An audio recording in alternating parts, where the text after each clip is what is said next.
The Joe Rogan Experience. Yeah, so where we are is what the hell? It's Friday, and it looks you like would've Pennsylvania is leaning towards Biden. Yep. Georgia's leaning towards Biden. It's basically over for Trump.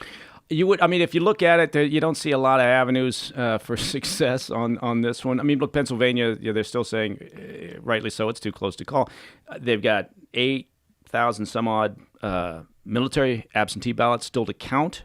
The assumption would be Those would be Trump. Those would be for Trump, just like they assume a lot of the mail-in ballots in the Philadelphia area or Allegheny it will be for Biden. But they have to go through that process. Now, Pennsylvania is an interesting one, right? I mean, there's a lot of people that are getting very pissy about Trump's attitude towards this whole thing. And could he be more eloquent? Could he just shut the fuck up and let the system work, right? Let his legal teams do what they're supposed to do and what they're entitled to do, and just say, we just have to work through the process? Well, yeah, he could, of course he could, but he's not going to. But Pennsylvania is interesting because the problem up there, and maybe there's no fucking fraud. You have to. It's like an investigation, right? When you do an investigation, you have to base it on, right from the very beginning, you have to base it on facts, on something concrete, right? If you don't, you're building an entire investigation potentially on very shaky ground. The whole thing comes tumbling down, and it's a house of shit. So, it's like an operation, intel operation. Everybody remembers, from maybe not, the WMD, fiasco, from Iraq. The idea that, oh my God, we got to get in there because they got WMD. Well, a lot of that, was based on one source reporting, right? Which got into the reporting chain and then got reinvented in another report, and then got, self-corroborated in other reporting. And before you know it, you're confirming all the same information from originally that one source, right? Very shaky. So you're not building an invasion of a country on solid information. So with Pennsylvania, if people are looking at that and going, oh, there's all sorts of shit going on and it's fraud, well, you got to step back and you got to say, okay, where are the problems? Now, there's a handful of issues that I think are legitimate in Pennsylvania, one of them being this idea that the state Supreme Court circumvented what the legislative branch in Pennsylvania said about ballots and when you can count the ballots up until what time, the postmarking on the ballots, and so that's a legitimate issue that probably or could end up in a higher court. Is, did the state Supreme Court in Pennsylvania have that right, according to the Constitution, to just because the state houses in each state set the laws about this very thing. And you got a problem, though, in Pennsylvania because the state house is run by Republicans. Now, this bullshit about how long it's taking to count the votes could have been sorted out if a year ago, or not even that, if 6 months ago, when we knew this pandemic was a problem, when we knew we were going to get unprecedented levels of mail-in votes, if the Republican State House had said, okay, here's when we can start counting those mail-in votes, as soon as we start receiving them. How about that? So they could have been well ahead. So it's both sides have fucked this up, right? It's not one side or the other. Both sides, once again, it's the truth is always, we talked about this before, is always somewhere in the center, and that's true here. But anyway, Pennsylvania, close to call. This idea that they're preventing observers from coming in or standing close enough, because they allowed them in, but then, were they able to stand close enough to observe anything of any value? That should never be in question. Right? So they let them in. Is this all been corroborated? This is proven? They let them in, but they wouldn't let them actually observe what they were doing? Yeah, there was delays in some districts, right? Because counties run these elections, and so some counties do it by the book, and others apparently have decided they can do things a little bit differently. So some they were not able to get in as far as access goes, as once the voting started. Some they weren't able to go in for the pre-vote counting or the pre-voting day counting of these ballots. And others, they were able to go in and they were kept maybe 25 feet back instead of what That's apparently crazy. was like a 6 feet distance that had been, I think, don't quote me on this, but maybe responsibly decided that you could be 6 feet away because of social distancing. How could you read it 25 feet away? That seems insane. Exactly. Some places had them watching on monitors, which again is useless. But so in those, the problem there is that should never happen. You should be able to always agree, both sides, that you need campaign observers in there, and they have that right to observe the counting of these things. And it all comes down to the same issue, whether it's that or whether it's counting ballots because or discarding ballots because the person's died previous to the election. It all comes down to the perception of fraud. There may not be anything going on in this election in terms of fraudulent activity when all is said and done and all the investigations are done. But the damage is already done because people perceive it as possible. A lot of people perceive it as likely or as happening. And if you don't have a transparent system set up, right, that is easy to see, you've got to be able to look at it and not be told by politicians or not be told by election officials or the media that it's a good, credible system.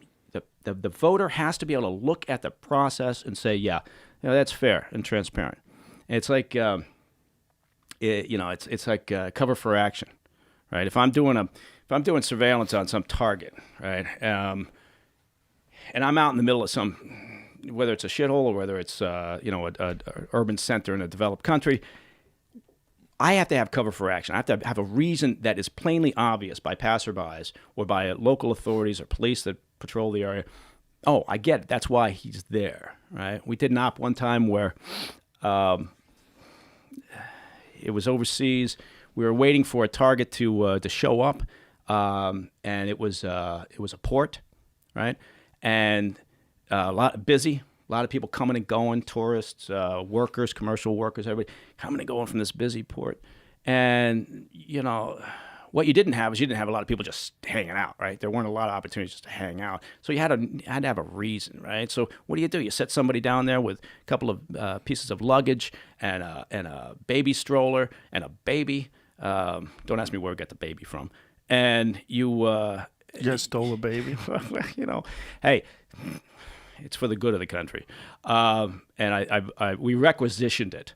We got it. We have a baby requisition department down in the basement of the agency. No, we don't. No. It was my own baby, actually. It was my daughter when she was a little baby. You used your own daughter during a covert operation? Why, is that wrong? I don't think so. No, I'm just curious. Yeah, and so it worked like a charm because they could sit there for hours, right, waiting theoretically for a boat, but obviously pulling surveillance from an observation post, and people walking by were like, yeah, there's some lady with a baby, suitcases. Cover for action. They whacked an industrialist in Germany one time, where the hit team, it was very elaborate, but they did what they always do. They surveil, they figure out the guy's routes, and as is usual, your choke points. That's what they're looking for. You get in a vehicle and you drive, you're going to have choke points. Usually it's at the place of work or it's at your home, right? But it may be somewhere in between. Maybe there's an avenue that's always blocked up. Maybe there's a turn that they have to come to a complete stop. You're looking for that choke point where you can lay out the attack, where you control the environment. Right? There was a place in the Philippines, it still exists. We used to call it Ambush Alley, right? Because you'd start at one end, you go to the other, and it was a cut through. There weren't that very many of them, and sometimes it was the only one to get from one part of the city to another. And once you got in there, you just hit the gas because you were a host. If you got caught up in there and there was an insurgency going on, and so roadblocks and local hit teams, they call them Sparrow units, were always a concern. And so that was a choke point. Ambush Alley was a choke point. Anyway, long story short, they whacked this industrialist, but the hit team, who after they'd done their surveillance and they decided where that point was for the attack, they showed up one day in construction gear and construction uniforms and started digging a trench as a construction team, right? You can look that. You drive by, you go, oh, they're building something, or they're digging a trench, right? Uh-huh. It's cover for action. And so it's this, I don't know how I'm making this analogy, but it's the same with the election. Voters got to be able to look at it and go, it's transparent. I see why it's transparent. I can move on. You're talking about fuckery. Yeah. You're talking about them. They did a bad job of hiding corruption. That's what you're saying. You're saying cover for action it's deceptive. Like what you're describing is deceptive. Well, what I'm saying is the system has to be clearly transparent and honest and credible by just from the voter's perspective. You can't do shit like adjust the rules about just because we say, pandemic, now we got to change the rules, and these states are going to change them, and these states won't, and this state has. How did you make the connection from that to cover for action? Because I know. Because you think like an operative. Yeah. Cover for action is because sorry, I know this is try being in my house and try being part of my family and following me at the dinner table. It's because with cover of action, just like with looking at the voting and saying, okay, I see why it's transparent. I see cover of action. You got to look and go, okay, I get it. That's what they're there for, and you move on. You don't think about it. You don't have to be told. You don't have to stop and go, excuse me, what are you doing here, right? It's just evident on the face of it. How are there not universal voting rules for each state that are federal? How is it that different states are allowed to come up with their own rules? Like I was reading something about in Georgia, they were allowing people who had made mistakes on their ballots to redo their ballots, and they called them curing the ballots. Yeah. You've got that. You've also got what is that? You've got the ability to change your vote too in some places. What? Yeah, you can change your vote up until up until the deadline of the election day. There are some places where you can go in. You have to request it, and then and then you can change your vote. Which, if you think about it, is not bad, because if on election day you wake up and you find out that the candidate you voted for has committed murder, then you think, okay, I'd like to change my vote. Well, I think a lot of people did want to actually change their vote after the second Biden debate. That was a big Google search. God. There was a thing that they were talking about, the Google searches for how to change your vote went up some astounding number. Yeah. Because he just had a really terrible debate. No one has done worse on the campaign trail and won.